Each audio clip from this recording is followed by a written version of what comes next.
Olá, como vai você do outro lado da tela? Tudo bem? Seja muito bem-vindo ao Lática. Eu sou o Fábio e quero te fazer um convite para que você, através dessa aula, consiga compreender um pouco mais sobre a organização política e territorial do Brasil.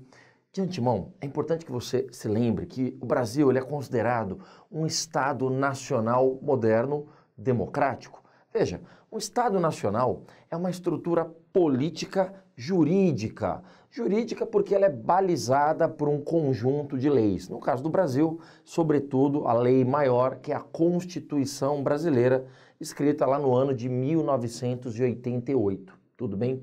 Vamos lembrar também que os estados nacionais, eles são constituídos essencialmente por três características básicas, são os três pilares dos estados nacionais, que é uma ou mais nações, um território delimitado por uma fronteira e um governo, que é o centro de poder, é o centro de comando.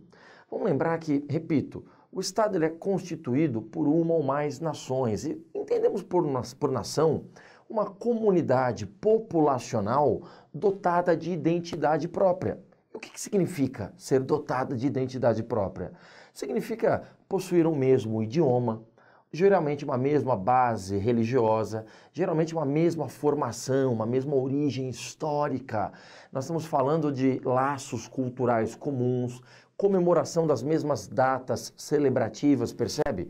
Você pega no caso do Brasil, é a mesma origem histórica, né? Ex-colônia de exploração de Portugal. Nós estamos falando de um país predominantemente de base cristã, cujo idioma dominante, oficial, é a língua portuguesa. Mas não se esqueça, cuidado, porque nós temos centenas de nações minoritárias no Brasil, que são as nações indígenas. Cada nação indígena com o seu próprio idioma, com a sua própria base religiosa, a sua própria cultura, a sua própria formação histórica. Então o Brasil é constituído por diversas nações, tendo uma principal que é o povo brasileiro. Tudo bem? Vamos lembrar também que o Estado ele é constituído por um território. O território é uma área delimitada onde o Estado exerce a sua soberania. Ou seja, o que significa exercer a sua soberania? A soberania é o poder independente do Estado, ou seja, é a forma como o Estado ele exerce o seu poder político, em tese não condicionado, não sofrendo interferências externas, soberano para agir de forma independente dentro do próprio território. Tudo bem? E o terceiro pilar do Estado são os governos. Vamos lembrar que o governo, ele é o comando, ele é o centro de poder, ele é a autoridade administrativa. No caso do Brasil, o governo brasileiro, ele é um governo democrático, ou seja, ele foi eleito pela maioria da população, em tese um governo democrático, ele é um governo que ouve a população, em tese ele ouve as demandas da população, ou pelo menos deveria ouvir, se de fato é democrático, ele respeita a diversidade, ele tolera as diferenças, essas são características essenciais do modelo democrático. Porém, o governo brasileiro, além de democrático, ele é constituído, ele se caracteriza como um governo do tipo republicano, federativo e presidencialista. Então, o Brasil é uma república federativa, presidencialista, democrática. Vamos lembrar que presidencialista porque o principal cargo, o principal centro de poder é o presidente da República. Ele representa a cabeça mais alta do poder executivo federal. Ou seja, o presidente ele acumula os dois cargos no Brasil, de chefe de Estado e chefe de governo. O chefe de Estado, portanto, ele é o representante do Brasil nas relações internacionais, né? O rosto brasileiro lá fora é sempre o rosto da nossa presidência. E chefe de governo porque ele é o chefe administrativo, ele é quem comanda a estrutura de governo, a estrutura administrativa do país. Agora, no modelo republicano, democrático, moderno, nós estamos falando de um modelo baseado na meritocracia. E por que ele é um modelo meritocrata? Porque, nesse caso, o poder republicano ele é transferido através de vias eleitorais, através das urnas. Então, republicano, pois ele é eletivo, através das urnas, ele é representativo, Ou seja, vamos lembrar que, em tese, ele representa a população, não só quem venceu as eleições, mas ele representa todo o povo, independente de quem tenha votado. E, ele é transitório, justamente porque o mandato no Brasil é sempre um mandato de 4 em 4 anos, exceto o de senador. Então, os deputados federais, os deputados estaduais, os vereadores, prefeitos, governadores, presidente, é um mandato transitório, repito, de 4 anos. Se conseguisse reeleger, 8 anos e por aí vai, tá bom? Então esses são os princípios meritocráticos republicanos. Vamos lembrar também, não se esqueça, faz a consciência, fecha aqui, presta atenção. O modelo brasileiro ele é um modelo federativo. Geralmente países de grandes dimensões territoriais, geralmente são modelos federativos, pois eles dão maior autonomia aos governos locais, porque são países de grandes dimensões territoriais, então se faz necessário governos locais que conhecem melhor a realidade das menores partes do país.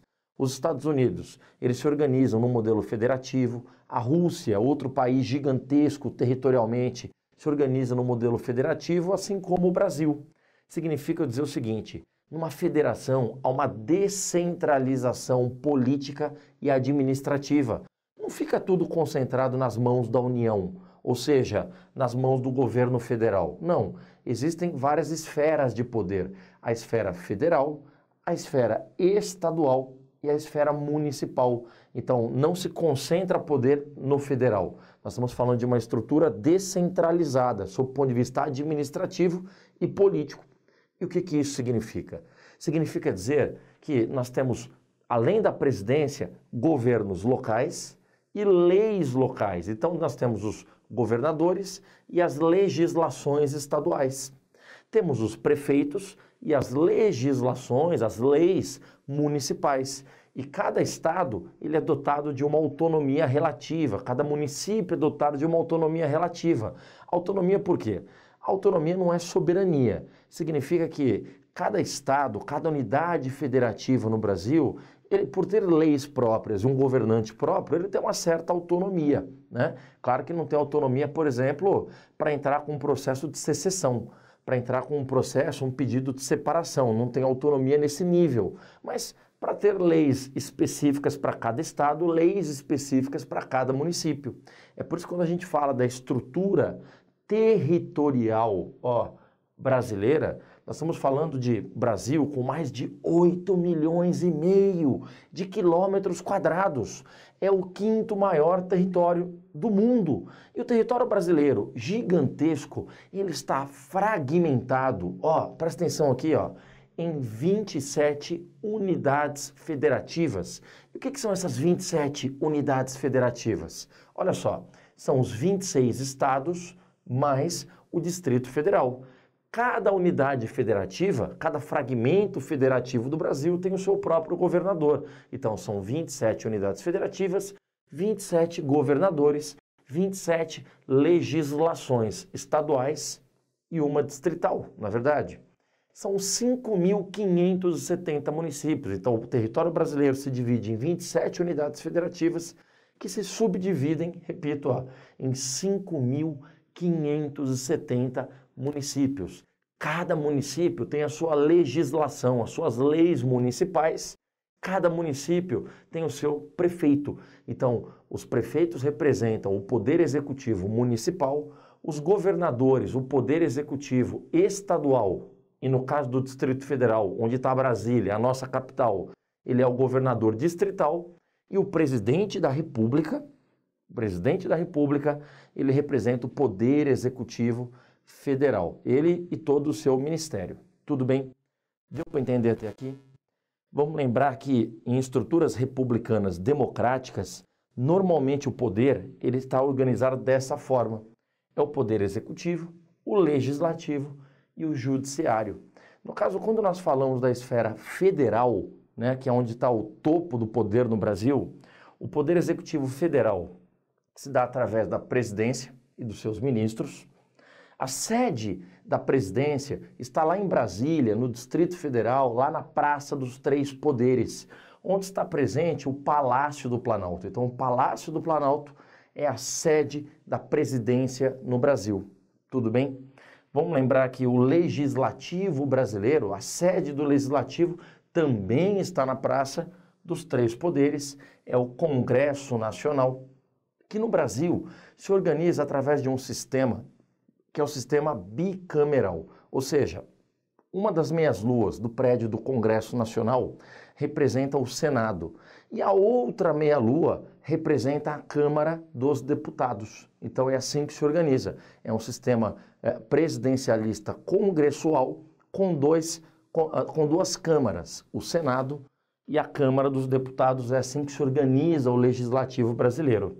E o Judiciário brasileiro, na esfera federal, a sede é o Supremo Tribunal Federal ou o Superior Tribunal Federal, ambos, as três estruturas na Praça dos Três Poderes, lá em Brasília.